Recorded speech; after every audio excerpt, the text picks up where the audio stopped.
is so much news to cover from America, so let's check in with Alistair Dawber, the Times' Washington correspondent. Very good afternoon from London, Alistair. Shall we start with Elon Musk and his extraordinary Musk money giveaway? Over the weekend, he gave a $1 million cheque to an attendee of a political rally in Harrisburg in Pennsylvania. Today's winner of the $1 million prize.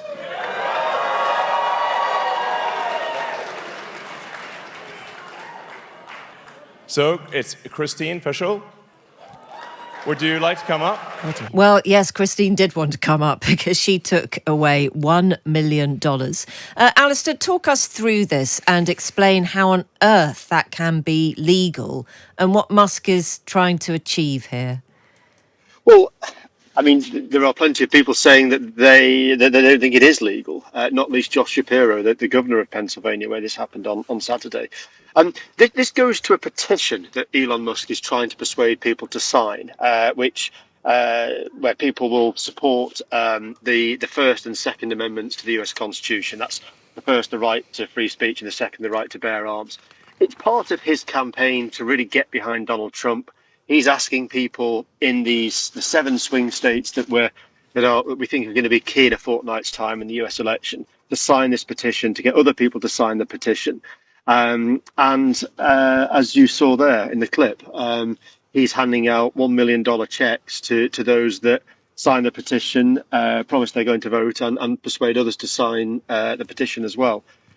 It's part of a lot of money that Elon Musk's spending. Yes, he's handing out $1 million checks to the public, but he's also got a super PAC, a sort of arm's length campaign group that backs Donald Trump. And so far, he's spent $75 million in just a few months on that as well. And it's all part of Elon Musk's plan to try and get Donald Trump elected. He was a Biden supporter in 2020. He was a Hillary supporter in 2016. But he seems to have had this conversion. He's now sort of all in for Donald Trump. Right.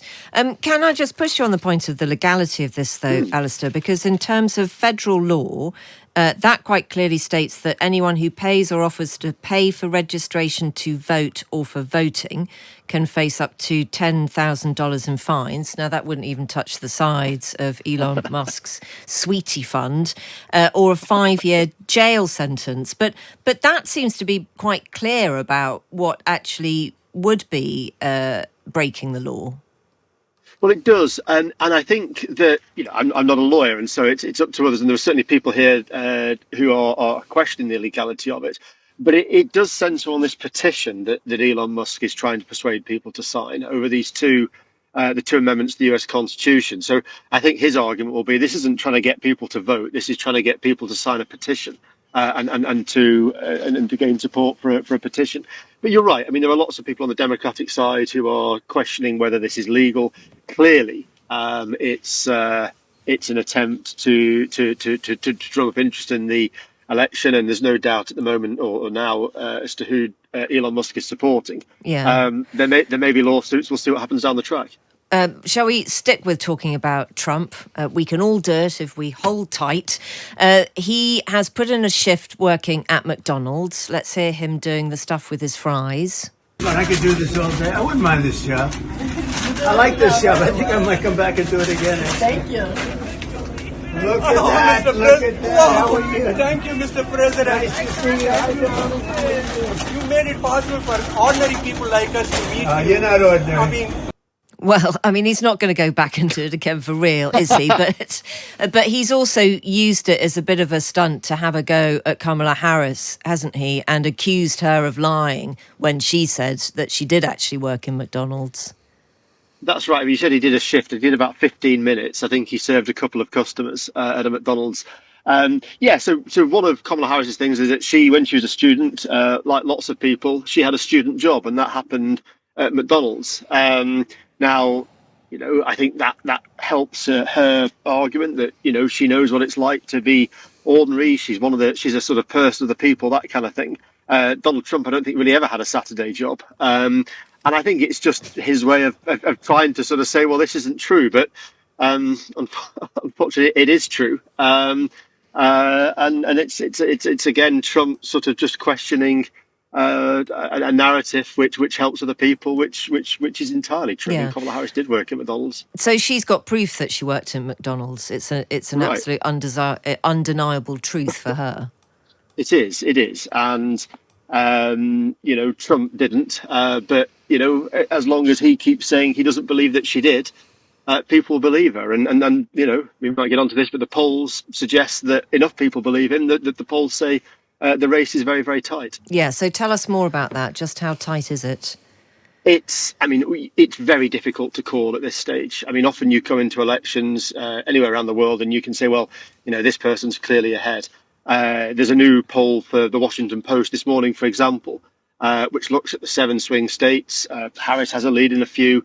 Trump has a lead in a handful. They're all within 2 or 3 points, all within a margin of error. It is extremely tight. If you look at where Joe Biden was 6 months ago, Kamala Harris has certainly improved on those figures. But we really won't know until we're well into election night in a fortnight's time. It really is very, very close. What could happen between now and then that would change anybody's mind, Alistair? Well, it's very difficult to say. I mean, often in America they talk about an October surprise, something that's people weren't expecting, and suddenly changes the course of the election.